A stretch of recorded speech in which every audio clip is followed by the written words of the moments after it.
We also have a policy to make sure that the rural areas are not left out. When you look at the development history of many of our countries, you will see that a lot of the time resources tend to be captured by the urban areas. You don't get a lot of resources going into the rural areas. So you arrive and they'll say, we don't have water, we don't have toilets, we don't have this.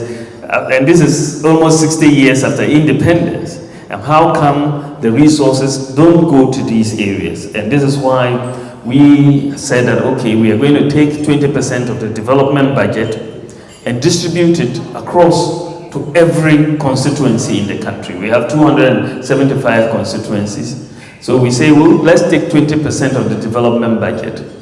That comes up to $275 million equivalent. And we say, okay, to be able to satisfy the infrastructure needs of the people in the constituencies, the deprived areas and so on, let's distribute this 20% equally amongst all constituencies. So $1 million equivalent to every constituency, and that is $1 million one constituency.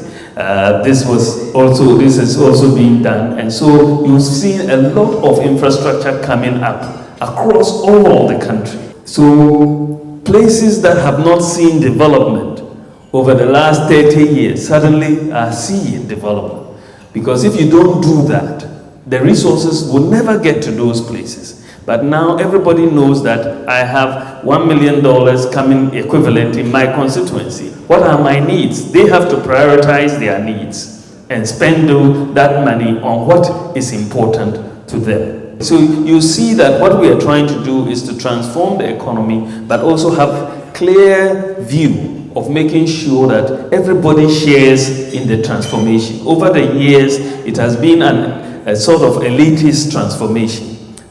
The poor and the rich have different access, but now we want to make sure in terms of education, in terms of health, access, everybody has the same type of access, and that will help the economy grow much, much faster. So this is the Ghana story so far in the last 2.5 years.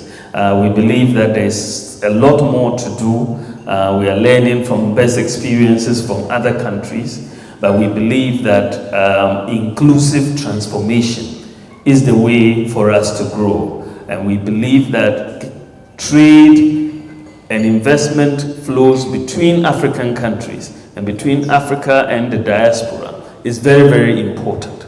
And this is why I'm so happy that Ghana will be hosting the African Continental Free Trade Area Secretariat. As you know, this is going to be the largest free trade area in the world. And the more we can trade amongst each other, the better. And as Africa and the Caribbean cooperate, and you know by 2050, Africa will have the largest population in the world. And that is a huge market. That is going to be a huge market. Africa is the continent of the future.